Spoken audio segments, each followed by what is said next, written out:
اب اس میں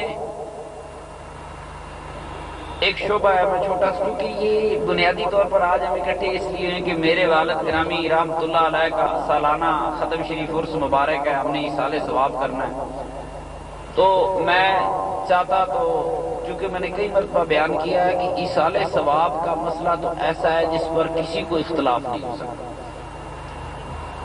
جو چیز قرآن کریم سے حدیث مبارکہ سے ثابت ہو اس پر کوئی گروہ اعتراض نہیں کر سکتا سوائے جاہل کے۔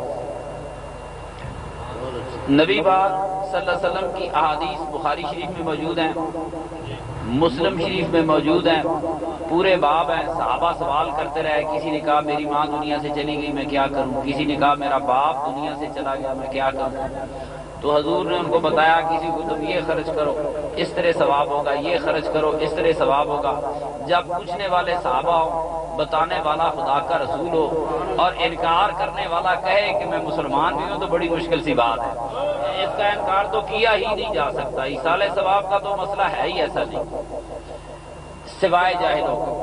وہابیوں کا سب سے بڑا امام ابن تیمیہ بھی ایصال ثواب کا قائل ہے۔ میں یہ باتیں اس لیے آج کرنا چاہتا ہوں کہ کہتے جی فلانا بھابی نہیں منتا، میں کو بیوقوف بھابی ہے، کوئی قرآن حدیث کا منکر تو نہیں۔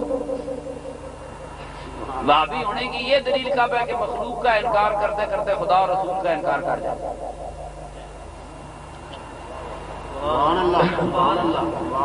وہابیت کیا سے کرتی، یہ تو کوئی بات ہی، یہ تو جہالت ہے۔